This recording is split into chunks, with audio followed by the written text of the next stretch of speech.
Hello everyone, welcome and welcome back to my YouTube channel. उम्मीद करती हूँ कि सब बढ़िया होंगे एंड अच्छे से पढ़ाई कर रहे होंगे। सो आज मेरा एसबीआई क्लर्क प्रीलिम्स का एग्जामिनेशन था और जो मेरी शिफ्ट थी वो थी फर्स्ट शिफ्ट 28 फेब की।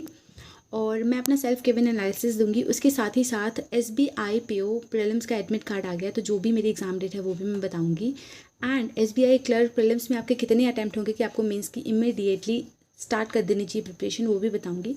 सो वीडियो पूरी देखिएगा एंड बहुत क्विक सब चीज़ बताऊंगी। सबसे पहले स्टार्ट करते हैं एनालिसिस से। तो मुझे जो चीज़ें याद होंगी वो मैं बताती जाऊंगी, तो कमेंट सेक्शन में मुझे बताना अगर आपका भी वही आंसर था या नहीं था।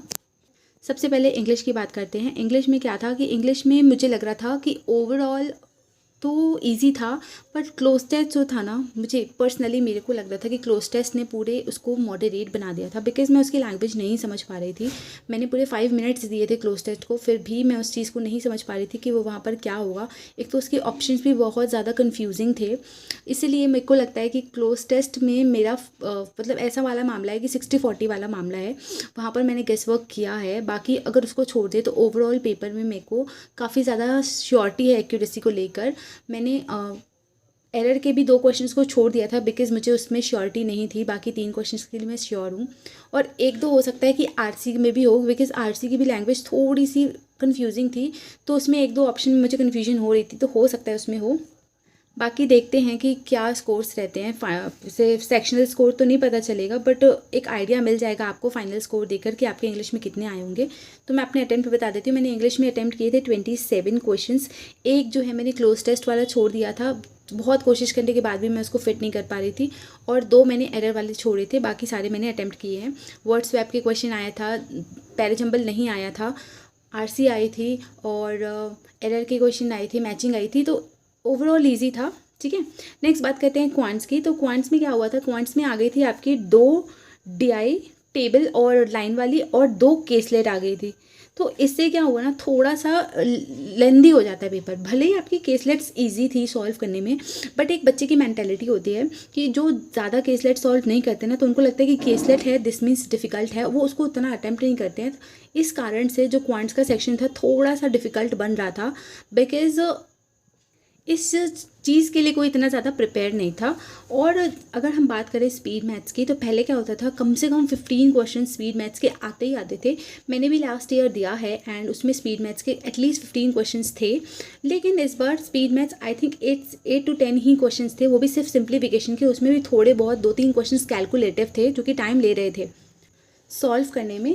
और एक जो केसलेट थी ना, जो हमारी पिज़्ज़ा वाली और बर्गर वाली थी, तो उसमें क्या था, मैं सॉल्व कर रही थी, उसमें जो ए की वैल्यू थी ना, किसमें बर्गर की वैल्यू नहीं दी हुई थी ए की, पर मैं सॉल्व करे जा रही थी और मुझे लग रहा था कि शायद मैं कुछ मिस कर दी, क्या ए की वैल्यू क्यों नहीं आ रही, सारी डेटा कंप्लीट होनी चाहिए तभी हम क्वेश्चन कर सकते हैं, बट उसमें ए की वैल्यू क्वेश्चन नहीं दी हुई थी। तो यहाँ पर मेरा टाइम वेस्ट हो गया था। अगर मैं यहाँ पर थोड़ा सा टाइम बचा लेती तो मैं 2-3 क्वेश्चन और अटैम्प्ट कर सकती थी क्वांट्स में, पर कोई बात नहीं, मैं फिर भी अपने क्वांट्स के अटैम्प्ट से सेटिस्फाई हूँ। और लगता है मुझे कि एक्यूरेसी ठीक होनी चाहिए, बिकॉज क्वांट्स में मेरी एक्यूरेसी ठीक ठाक जाती है, मतलब 95 to 96 प्लस हमेशा जाती है। तो देखते हैं इस बार भी ऐसे ही होना चाहिए। तो अब अटैम्प्ट की बात करूँ तो मैंने 28 क्वेश्चंस अटैम्प्ट किए हैं क्वांट्स में।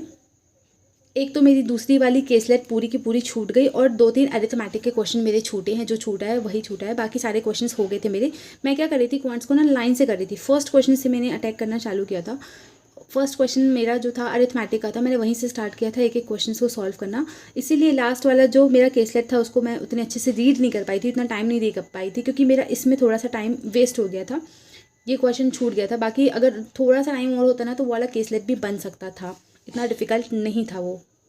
नेक्स्ट बात करते हैं रीजनिंग की। तो रीजनिंग में बात करें तो लेवल जैसा सारे एग्जामिनेशन की शिफ्ट में आ रहा था ना, वैसा ही था, बहुत डिफ़िकल्ट नहीं था, इजी टू मॉडरेट ही था। कुछ क्वेश्चंस थोड़े बहुत कंफ्यूजिंग थे, जैसे कि पज़ल दिया है ना, तो पज़ल के 1-2 क्वेश्चंस ऐसे थोड़े से कंफ्यूजिंग पूछ ले रहा था कि थोड़ा टाइम चला जा रहा था वहाँ पे एक्स्ट्रा, बाकी सारा इजी टू मॉडरेट ही था। और मैंने इसमें रीजनिंग में 35 क्वेश्चन अटैम्प्ट किए हैं, और मीनिंगफुल वर्ड वाला जो था वो मेरा नॉर्म बन रहा था, NORM। और इसमें पूछा गया था कि थर्ड टू लेफ्ट लेफ्ट से थर्ड कौन सा था, तो R आंसर था। आप भी बताना कि मीनिंगफुल में आपका यही बन रहा था कि नहीं बन रहा था। और जो अनसर्टेन वाली पजल थी उसमें मेरे 15% आ रहे थे, तो ये वाला भी कंफर्म करना ज़रूर कमेंट सेक्शन में अगर आपकी शिफ्ट 1 पे एग्जामिनेशन था। बाकी तो मुझे उतना कुछ रिकॉल नहीं हो रहा है एग्जामिनेशन का। अगर आपको कोई क्वेश्चंस को क्रॉस चेक करना है तो कमेंट सेक्शन में ज़रूर अपने डाउट को बताना आप। नेक्स्ट बात करते हैं कि आपके कितने अटैम्प्ट हो कि आपको ज़रूर मीन्स के लिए प्रिपेयर करना चाहिए। तो मैं तो यही सजेस्ट करूँगी कि आपने 50 अटैम्प्ट किए, 60 अटैम्प्ट किए हैं, 70 अटैम्प्ट किए हैं, आप मेंस के लिए प्रिपेयर करो। मैं ऐसा इसलिए बोल रही हूँ कि आप चाहे अभी हज़ारों यूट्यूब वीडियो देख लो, लेकिन कट ऑफ क्या जानी है ये सिर्फ IBPS डिसाइड करेगा, कोई भी यूट्यूब वीडियो डिसाइड नहीं करने वाली है। लास्ट ईयर आपने देखा था इतनी ज़्यादा शॉकिंग कट ऑफ गई थी, इतने ज़्यादा कम गई थी, किसी ने भी एक्सपेक्ट नहीं किया था। सबने बोला था 75 प्लस जाएगी, 75 to 80 जाएगी, लेकिन कट ऑफ कई स्टेट्स की तो 50 से भी कम गई है, कई स्टेट में 40 भी कम गई है। तो मैं बस यही बोलूँगी कि आपको अपना पॉजिटिव साइड देखना चाहिए एंड प्रिपेयर करना चाहिए। बाकी जो भी होगा तो आपकी प्रिपरेशन वेस्ट कभी भी नहीं जाने वाली है। एंड एक चीज़ और सजेस्ट करूँगी कि थोड़ी सी cut off videos, analysis videos ये सब देखना कम करो। स्पेसिफिकली कट ऑफ की वीडियोज़ तो बिल्कुल मत देखो, बिकॉज़ ये टाइम वेस्ट होगा। मेंस का पढ़ो, बिकॉज जिस बच्चे ने मेंस की तैयारी कर दी है वो आपसे ऑलरेडी आगे चल रहा है। तो ये सब देखना बंद करो एंड प्रिपरेशन स्टार्ट करो। अब बात करते हैं SBI PO की। मतलब क्या ही बताऊँ, एक के बाद एक एग्जामिनेशंस आ रहे हैं। इसका आज मैं दे के आई ही थी कि मेरे को इसका नोटिफिकेशन आ गया कि इसका एडमिट कार्ड आ गया है। एंड मैं सोच रही थी कि मेरा फर्स्ट डे ना हो, लेकिन ऐसा कैसे हो सकता है कि मेरे साथ वो चीज़ ना हो जो मैं चाहूँ, वो चीज़ हो जो मैं चाहूँ, है ना, उल्टा ही होता है हमेशा।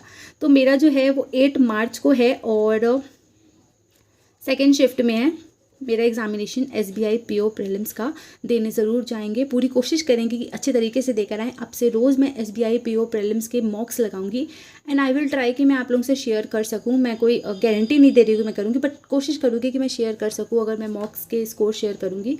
बाकी तो मेंस और प्रीलिम्स दोनों को साथ में लेकर चलना अगर आपका भी SBI PO प्रीलिम्स है। और कमेंट सेक्शन में ज़रूर बताना कि आपका SBI PO प्रीलिम्स कब है।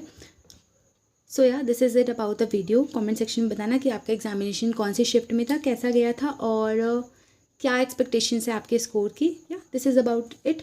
अगर यहाँ तक आ ही गए हो, अभी तक वीडियो देख रहे हो, तो चैनल सब्सक्राइब किए बिना नहीं जाना। And thank you for watching everyone. Stay tuned.